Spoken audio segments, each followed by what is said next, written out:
Kayo daw po ang Lord of all drug lords. Hindi ako dadating na pagka-presidente, sir, kung ganun ako. Mr. President, thank you so much for refraining yourself from speaking bad words. Sir. We appreciate that. No? Nakikita po namin na talagang pinipigilan nyo ang sarili nyo. Takot ako sa inyo, sir. Hindi po, sir. Natutuwa po kami dahil nga nagiging maayos po yung ating usapan po, sir. Sir, kasi po may... Sweating hands, oh. Takot talaga ako sa inyo. Kami rin po, malamig din po kamay namin dahil kasi po, panahon po ninyo to, nung mamatay si Gerald Barayuga, and it saddened us kung hindi po natin alam kung ano po nangyari doon sa kaso yun. Yan ang problema eh. Gusto ko rin malaman kasi it was during my time. I am as much interested as you. Kasi Mr. President, general po to. Pero yung utos ko, Opo. inaamin ko, Na ano po? walang problema yan. Hindi nyo po ba inimbestigahan itong tungkol kay General Barayuga? Pero nakialam dyan, sir. Kindly wrap up. Kasi po, Mr. Mr. That is a personal, maybe, I do not. Kasi po si... Wala akong na magpatay ng general. kasi po, ito pong si Colonel Hector Grijaldo na siya pong nag-aakusa sa amin that kami daw po ay pinuwersa namin siya, kinuors namin siya, hinaras po namin siya. Siya po ang chief of police ng Mandaluyong when this murder of General Grijaldo happened. General Barayuga happened. And that's the reason why we are asking about kung nalaman po ninyo itong kasong to, Mr. Wala, sir. Sino yan, sir? Sinong suspect? Well, according po kay Colonel Santi, ang suspect po ay si Colonel Leonardo at si Colonel Garma. He mentioned in the affidavit that Colonel Leonardo called him. Kaya nga po, tinatanong po namin sa inyo kung nalalaman po niyo yung kaso yun. I do not know. There should be cases by now. There should be a case filed by now. Kung ganun, lalo na general. So, anong ginagawa ng police pati military dyan? They should be more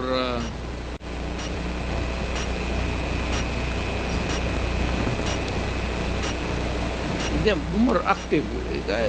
Lalo na yung general. Okay po. Mr. Chairman, Mr. President, merong pronouncement sa Philippine Daily Inquirer written by Marlon Ramos, Robert Dehon, noong October 14, 2016. And De Lima called mother of all drug lords. Nakasulat po to at binabanggit po. Naniniwala po ba kayo that si Secretary De Lima ang mother of all drug lords?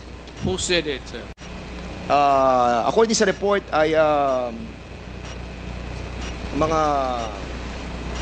tao po natin sa Malacanang ay Sino, si sir? Director Ruel Lasala and Reynaldo Esmeralda, former NBI officer in charge ng Department of I Justice. would like to congratulate them for making this statement. Secretary De Lima, would you agree with the statement of the former president that you are the mother of all drug lords?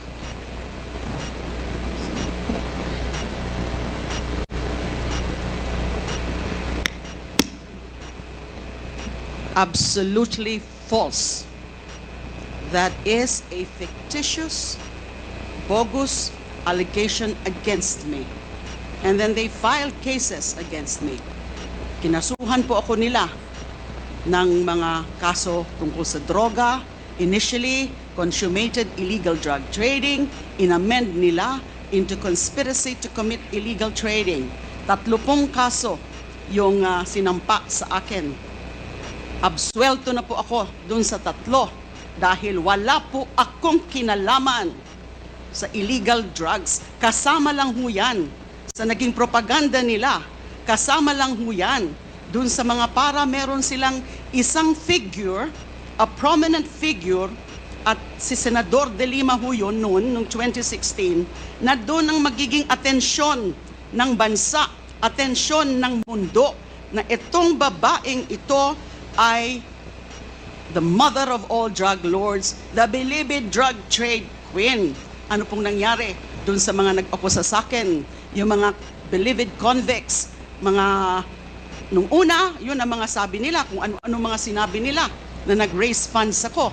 Pero kinalaunan, binabawi ho nila yung kanilang mga akusasyon against me. I was cleared of all 3 drug cases. I underwent the whole process. Dumaan po ako sa buong proseso kahit mahirap, masakit para sa akin. Kinulong ako ng almost 7 years na hindi na po nila yan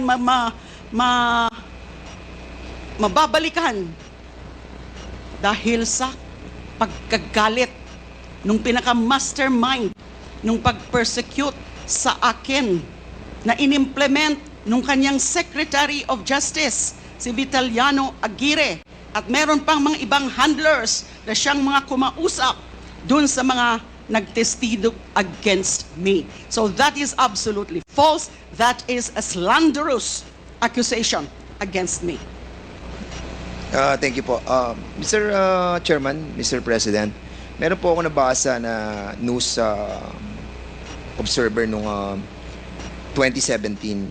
At ito po news article tungkol kay Las Cañas, who claims he was a former DDS leader and personally killed about 200 people. Sinabi niya po sa Senado, the squad was formed under the guise of an anti-crime unit within the Davao Police. He says, given the task of the team was, he says, given the task of eliminating hardened criminals and later political opponents and journalists critical of Duterte's rule. He alleged regularly took direct orders from sa inyo po about who to kill and how to dispose of the bodies. Las Cañas claims those shocking words, throw them in the ocean or in the quarry, bury them, make sure there are no traces of the bodies, were spoken by Duterte at one of the dozens of alleged meetings with the DDS. The police hit squad was paid based on the value of the targets, he says. So, Mr. President, ang tanong ko po, totoo po ba ang sinasabi ni Las Cañas? Gano'n nyo po ba katagal nakakilala ang taong ito? Storyteller yan, sir. Si Raulo. Pero matagal nyo na po siyang kilala. Pero, police, pero later on, maybe because sa karaming pinatay niya, hinabol siya ng mga kalag. What's kalag in Espiritu. Ang espiritu ng pinatay niya. Medyo bungog ngayon. May 3 dekada nga po ba siya na nagsilbi sa inyo? Kasi binabanggit niya dito, in his more than 3 decades of service, admitted that he was blindly loyal to the cause and saw his work as a noble form of public service. Mr. President, for a while, we were risking our lives for the welfare of the majority of the people. I felt that I was serving the country for the greater good. Yun po yung kanyang parang naramdaman nung ipinaglalaban niya yung 200 people na kanyang pinatay dahil naniniwala po siya sa nobility nung kanyang sinasabi po ninyo na this is being done because of public service. I am now Yes, sir. may hero complex yung buang na yan. Sino man maniwala ka na istorya na gano'n? Meron pa po siya sasabi, Mr. President. Ito, last na po to, na sinasabi niya. He tells one particular incident. No? Medyo worrisome po ako talaga dito because meron po kayong binabagat against this. That has given him nightmares for years. In 1996, Las Cañas and his team were ordered to kill an alleged criminal, his pregnant wife, and his 4-year-old son, who were all in the same vehicle at the same time. I attempted to rescue the 4-year-old boy, Las Cañas claimed. But according to our team leader, since the boy had seen our faces, he could recognize us in years from now and identify us. It was on the personal order of Duterte, he claims, that they disposed of the family. Mayor Rudy approved the recommendation of our task force commander in front of us to erase, meaning to kill everyone that was his specific order, that he okay with it, provided it would be clean. Sir, medyo mataas-taas ito lang, ano ko, sir. When I was a fiscal, kukunti lang yung sweldo, and I got married, asawa ako, got pregnant, asawa ko, nanganak ako. So, short yung income ko. Nagturo ho ako to augment my income sa Police Academy sa Davao City for about almost 7 years while I was a prosecutor. Wala akong tinuro na ganun sa kanila. By the book, at hindi naman ako gabong hipokrito na magsabi sa kanila, ito ang gawin mo, tapos pagdating doon, sabihin ko sa kanila na iba ang gawin.